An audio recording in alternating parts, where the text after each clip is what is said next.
America में पढ़ने वाले F1 स्टूडेंट्स के लिए OPT यानी कि ऑप्शनल प्रैक्टिकल ट्रेनिंग एक गोल्डन चांस होता है। लेकिन अगर इस गोल्डन चांस के दौरान छोटी सी भी गलती हो जाती है ना, तो पूरी मेहनत पर पानी फिर सकता है। आज हम आपको एक ऐसे स्टूडेंट के बारे में बताने वाले हैं जिसका OPT एप्लीकेशन सिर्फ इसीलिए रिजेक्ट हो गया क्योंकि उनके स्कूल ने ग्रेजुएशन डेट गलत भर दी थी। अब उनके पास सिर्फ दो ही ऑप्शन है, या तो एक नया OPT आवेदन या फिर I-290B motion to reopen file. ठीक है, लेकिन दोनों ऑप्शन के साथ रिस्क भी है। अब सवाल ये है कि आखिर क्या किया जाए।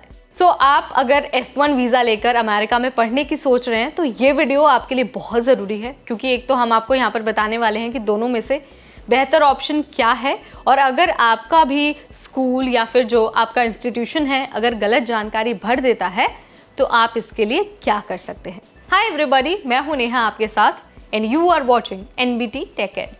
तो देखिए, सबसे पहले मैं आपको बता देती हूँ कि ये स्टूडेंट है कौन। तो देखिए, ये स्टूडेंट अमेरिका में F1 वीज़ा पर पढ़ रही थी और ग्रेजुएशन के बाद OPT के लिए इन्होंने अप्लाई किया था। लेकिन गलती ये हुई थी कि उनकी यूनिवर्सिटी ने उनके ग्रेजुएशन की डेट गलत फिल कर दी। इससे ऐसा लगा कि उन्होंने प्री मेच्योरली यानी कि समय से पहले ही आवेदन कर दिया है और उनका OPT आवेदन रिजेक्ट हो गया। अब उनके सामने दो रास्ते हैं, यानी कि पहला I-290B यानी कि मोशन टू रीओपन फाइल करना या फिर नया OPT आवेदन करना। अब आपको ये दो चीज़ें अलग अलग लग रही होंगी, बहुत नया आपके लिए ये टर्म होगा। तो सबसे पहले तो मैं आपको ये बता देती हूँ कि I-290B होता क्या है। तो देखिए, ये जो I-290B होता है ना, इसमें आप अपील करके केस को दोबारा खुलवा सकते हैं।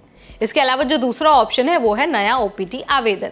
देखिए, अगर अभी भी 60 दिन का ग्रेस पीरियड बचा हुआ है तो आप नए OPT के लिए आवेदन कर सकते हैं, लेकिन रिस्क दोनों में है।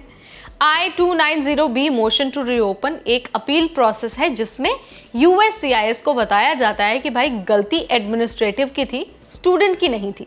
इसका फायदा यह है कि अगर अपील स्वीकार हो जाती है तो OPT बिना किसी देरी के आपको मिल सकता है।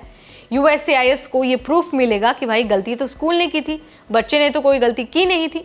लेकिन यहाँ पर भी रिस्क है, जैसा मैंने आपको पहले बताया। रिस्क ये है कि ज़्यादातर केस रिजेक्ट हो जाते हैं। अगर अपील रिजेक्ट हो गई तो स्टूडेंट के पास कोई और ऑप्शन नहीं बचेगा। इसीलिए ज़्यादातर एक्सपर्ट्स I-290B को रिस्की मानते हैं। अब ज़रा दूसरे ऑप्शन की बात कर लेते हैं, नया OPT आवेदन। क्या ये एक बेहतर ऑप्शन है? तो देखिए, अगर स्टूडेंट अभी भी 60 दिनों के ग्रेस पीरियड में है तो वो दोबारा नया OPT आवेदन कर सकता है या फिर कर सकती है। इसका फ़ायदा ये होगा कि एक नया आवेदन होने की वजह से रिजेक्शन का डर थोड़ा कम हो जाएगा। इसके अलावा अगर सही तरीके से फॉर्म भरा जाए तो अप्रूवल के चांसेस ज़्यादा होते हैं। लेकिन जैसा मैं आपको पहले भी बता चुकी हूँ, इसके साथ भी बहुत सारे रिस्क है। रिस्क ये है कि OPT अप्रूवल में 3 से 5 महीने लग सकते हैं। अगर देरी हुई तो जॉब की स्टार्ट डेट पर असर पड़ेगा। कुछ कंपनियां OPT वेरिफिकेशन में देरी की वजह से जॉब ऑफर भी कैंसिल कर सकती हैं।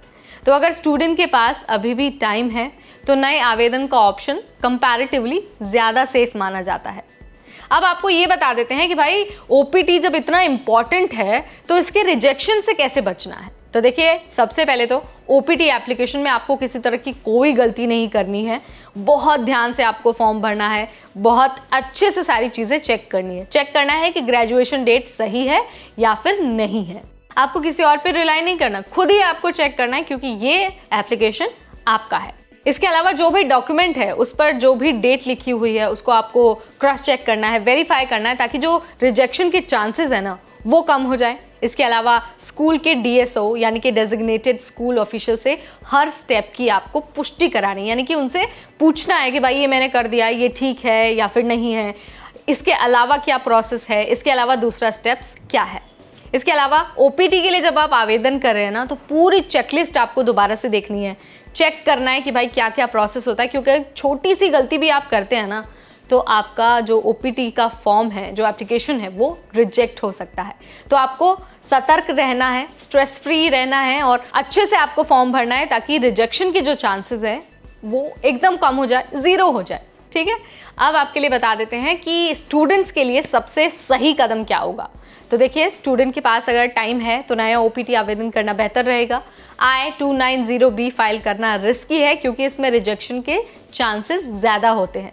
स्कूल्स को भी ये ज़रूरी है कि ऐसे एरर प्रूफ सिस्टम बनाएं ताकि स्टूडेंट्स के भविष्य से खिलवाड़ ना हो।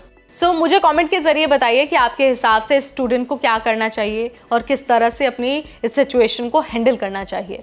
वीडियो अगर आपको पसंद आया है तो इसे लाइक और शेयर करना बिल्कुल ना भूलें। और हाँ, ऐसे और वीडियोस के लिए आज ही सब्सक्राइब करिए हमारा चैनल NBT Tech Ed।